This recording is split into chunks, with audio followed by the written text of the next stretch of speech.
They say a mother can recognize her child's cry from miles away. But what happens when the baby on board doesn't cry at all? Claire thought she was starting just another ordinary flight. But by the end of it, she'd question everything she knew about safety, instinct, and evil, hidden behind a swaddled blue blanket. Claire always dreamed of flying, not piloting, just flying. The uniforms, the travel, the idea of waking up in New York and sleeping in Seattle. At 26, she finally made it, hired as a flight attendant after 3 failed interviews and 1 year of bartending to pay the bills. Flight 773 was a midweek flight from Chicago to Seattle. 4 hours, packed, nothing special. Claire was assigned to the back galley with senior attendant Maria and a newer recruit, Devin. At 7:42 a.m., passengers began boarding. That's when Claire saw her. She was maybe mid-30s, pale, slightly disheveled, holding a tightly wrapped blue blanket that was clearly cradling a baby. Claire offered a polite smile. "Can I help you find your seat?"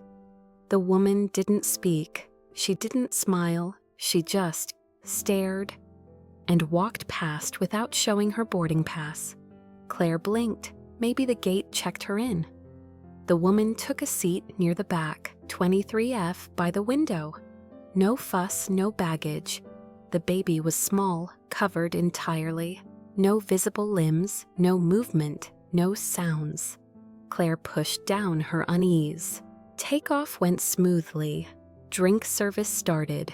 Claire moved down the aisle with her cart, smiling, handing out coffee, tea, orange juice.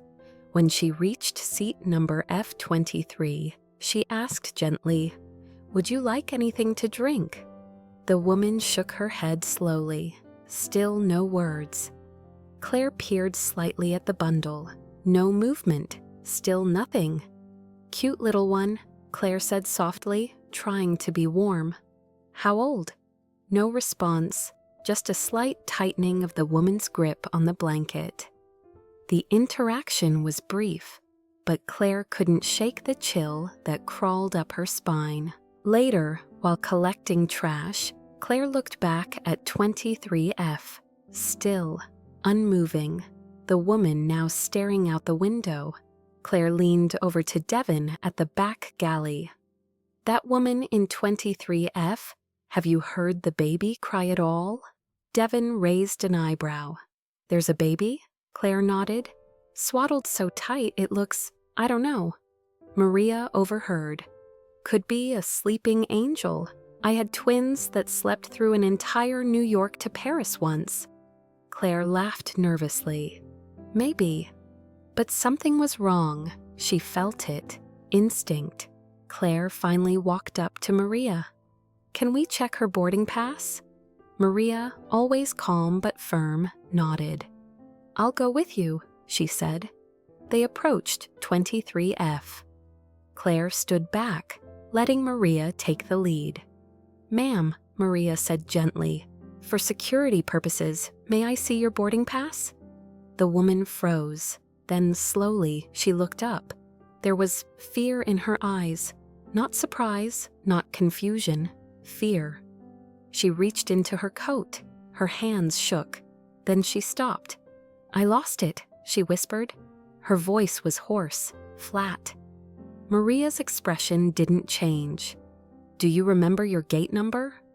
The woman didn't respond. Another passenger leaned in. "I was right behind her in security. She wasn't in line." Claire's pulse quickened. Maria thanked the man and turned back toward the galley, calmly instructing Claire, "Tell the captain, now." Claire moved fast, her hands trembling. Over the intercom, she asked for the captain privately. She explained everything. Silence. Then the captain responded, "We're diverting. Closest airport is Denver. Prepare cabin." Claire's mouth went dry. The captain's voice came over the speaker.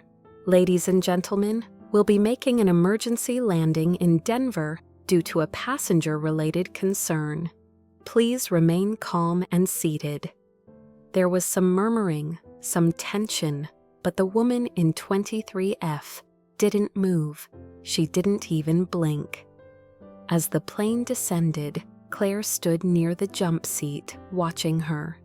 The woman just cradled that blanket tighter and tighter. Her knuckles turned white. On landing, police officers boarded immediately through the rear. Claire pointed them to 23F. They approached cautiously. "Ma'am, step out of your seat. Hands where we can see them." The woman stood slowly, shaking, her eyes wild. "I didn't mean to," she started. One officer gently reached for the bundle. The woman clutched it tighter. "Please don't hurt her," she whispered. The officer nodded. "No one's getting hurt." She let go. Claire, watching from just feet away, felt the air suck out of her lungs. The blanket opened, and inside wasn't a baby. It was a doll, lifelike, eyes painted open, soft hair, but clearly fake. And stuffed inside it, beneath layers of cloth, were batteries, wires, something that clearly wasn't meant to be on board. The woman was arrested. Later, the crew learned she had slipped past security during a gate change. The doll was tested. Authorities never confirmed exactly what it was. Some said a bomb test, some said psychological warfare, others, silence. The story was sealed. FBI took over. Claire sat in the crew lounge afterward, shaking. Maria put a hand on her shoulder. "You did everything right." But Claire couldn't stop thinking. What if I hadn't noticed? What if she had activated whatever was inside?